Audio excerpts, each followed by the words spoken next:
Hello students. हमारा chapter चल रहा है फोर्थ प्राणी जगत, जिसमें हम अपने 7 संघ पढ़ चुके हैं। 7 संघ नेक्स्ट हम हमने पढ़ा था आर्थ्रोपोडा।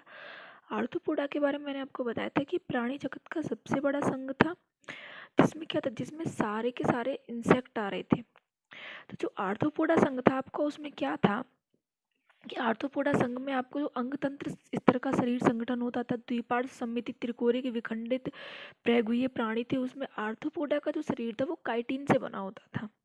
काइटिन बाह्य कंकाल से ढका रहता था। शरीर सिर वक्ष तथा उदर में विभाजित होते थे। संधि युक्त उनमें पाद पाए जाते थे। श्वसन अंग क्लोम पुस्त फुफ्फुस श्वसनिकाएं ये सभी पाई जाती थी। परिसंचरण तंत्र खुला हुआ होता था। संवेदी अंग श्रृंगिकाएं नेत्र संतुलन पुटी जिसे स्टेटोसिस्ट कहते थे वो सब पाए जाते थे। उत्सर्जन मेलपी की नलिका के द्वारा हो रहा था। नर और मादा आर्थ्रोपोडा में पृथक हो रहे थे। तो ये सारे के सारे लक्षण थे उसके। तो उसके हमने जब एग्जाम्पल देख रहे हो तो उसमें एग्जाम्पल काफ़ी आपके इंपॉर्टेंट जिनके बारे में हम जानते भी हैं कि यानी कि एक तो आ रहा था एपिस जिसको मधुमक्खी बोलते हैं, बॉम्बिक्स रेशम कीट, लेसिफर लाख कीट, रोगवाहक कीट एनाफ्लीज, क्यूलेक्स, एडिस मच्छर, यूथपीडक टिड्डी, लोकस्टा, जीवाश्म, लिमुलस यानी कि जिसको राजकट करकट या किंग क्रैब भी कहते हैं, ये सारे उसके एग्जाम्पल थे। उसके बाद जो आपका 8वां संघ शुरू होता है वो होता है आपका मोलस्का। ठीक है, सेम आर्थ्रोपोडा की तरह मोलस्का भी आपका दूसरा सबसे बड़ा प्राणी संघ है। और इसमें जो आपका मैंने आपको इंटरनल स्ट्रक्चर दिखाया, ये आपका पाइला का इंटरनल स्ट्रक्चर। तो पाइला के इंटरनल स्ट्रक्चर में क्या क्या पाया जाता है, इसमें जो पाइला का इंटरनल स्ट्रक्चर है इसमें गिल पाए जाते हैं यानी कि क्लोम पाए जाते हैं। इसमें एनस पाया जाता है, गुहा मेंटल कैविटी पाई जाती है, गुनाड्स पाए जाते हैं, इंटेस्टाइन पाई जाती है, शेल पाए जाते हैं, डाइजेस्टिव ग्लैंड पाई जाती है, स्टोमक पाया जाता है, अपना हार्ट पाया जाता है, फुट पाए जाते हैं, विसरल मास पाया जाता है, ग्रेप पाए जाते हैं, नर्व कॉर्ड पाई जाती है। ठीक है, तो ये जो प्राणी होते हैं मोलस्का संघ के, ये कैसे होते हैं तो इनके लक्षण के बारे में जानते हैं कि इनमें क्या क्या लक्षण है और कैसे कैसे इनमें प्राणी होते हैं। तो इसमें जो प्राणी होते हैं मोलस्का संघ में वो स्थलीय अथवा जलीय यानी कि लवणीय भी हो सकते हैं और अलवणीय भी हो सकते हैं, यानी कि वो जमीन पे भी रह सकते हैं और वो पानी के अंदर भी रह सकते हैं। और अंग तंत्र इस तरह के संगठन वाले होते हैं, यानी कि मुख, पेट, शरीर में जितने भी मस्तिष्क ये सारी चीज़ें उनकी अपनी अपनी होती है। हर्ट पाया जाता है यानी कि पूरा अंग तंत्र स्तर मुख से लेकर गुहा तक जो भी उनके अंग तंत्र शरीर में होता है, यानी कि जो मनुष्य के शरीर में पाई जाती है जितनी भी चीज़ें आहार नाल वगैरह, ये सब उनमें सभी पाई जाती हैं। यानी कि श्वसन तंत्र, उत्सर्जन तंत्र, परिसंचरण तंत्र सभी इनके अंदर पाया जाता है। यही आपका अंग तंत्र स्तर होता है। तो अंग तंत्र स्तर तो आपको काफ़ी अच्छे से समझ में आ गया होगा। आपके बहुत ही छोटे छोटे संघ हैं, इतने बड़े कोई संघ नहीं है बस, और बहुत ही सिमिलरिटीज़ है इन संघ में। ऐसा नहीं है कि कुछ डिफरेंट है, बस एग्जाम्पल डिफरेंट है इनके थोड़े, तो इतना ज़्यादा टफ नहीं पड़ेगा आपको। ये क्या होते हैं, ये द्विपार्श्व सममित त्रिकोणिक तथा प्रगुह्य प्राणी होते हैं। ऐसे आर्थ्रोपोडा में भी थे, वो भी द्विपार्श्व थे, सममित थे, त्रिकोणिक थे, प्रगुह्य प्राणी थे वो भी। इनका शरीर जो होता है वो कोमल होता है। शरीर एक पतली झिल्ली जिसको बोलते हैं मेंटल द्वारा ढका रहता है। मेंटल के चारों तरफ एक कठोर कैल्शियम का खोल या कवच रहता है, यानी कि जो इनका शरीर होता है वो कोमल होता है और शरीर में एक पतली झिल्ली मेंटल पाई जाती है। तो मेंटल जो होती है, मेंटल के चारों तरफ एक कैल्शियम का खोल पाया जाता है। जैसे कि हमारी बॉडी में क्या होती है, हमारी बोन्स जो होती है वो कैल्शियम की बनी हुई होती है, हमारे दांत जो होते हैं वो कैल्शियम के बने हुए होते हैं।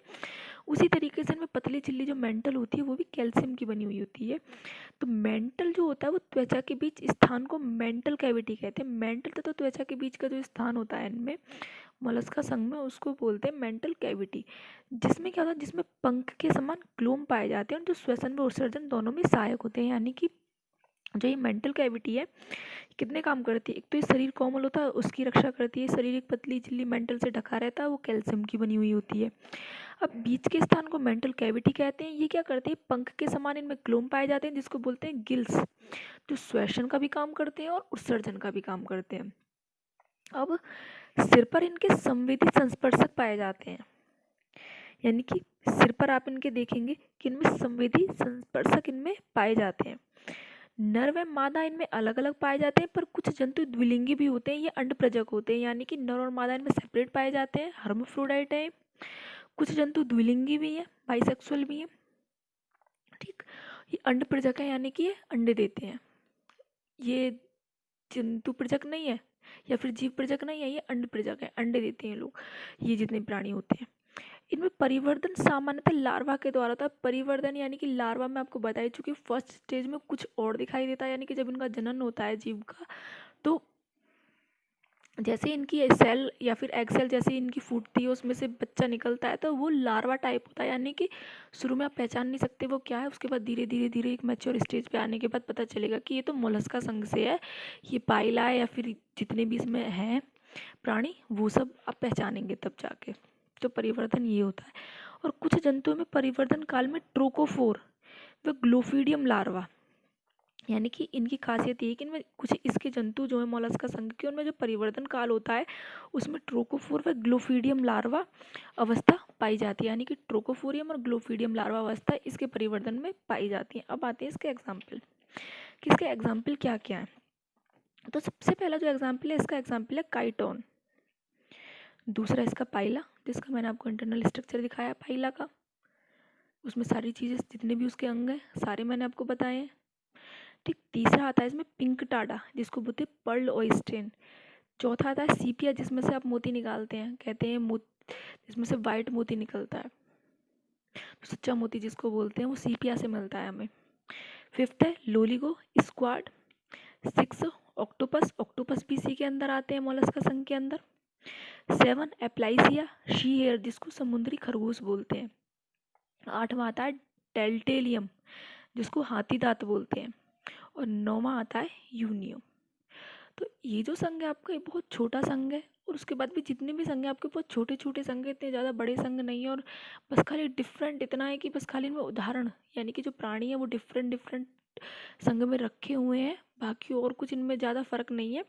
तो आप इनको बहुत अच्छे से, वैसे आपको अगर आप अपनी बुक में पढ़ें एनसीईआरटी में तो भी उसमें ये सारी चीज़ें ही बताई गई हैं, लेकिन फिर भी मैंने आपको एक एक पॉइंट आपका इस वजह से मैं बताती हूँ जिससे कि आपको डाउट ना रहे, आपकी समझ में कोई चीज़ ना आए तो आप मुझसे क्लियर कर लें।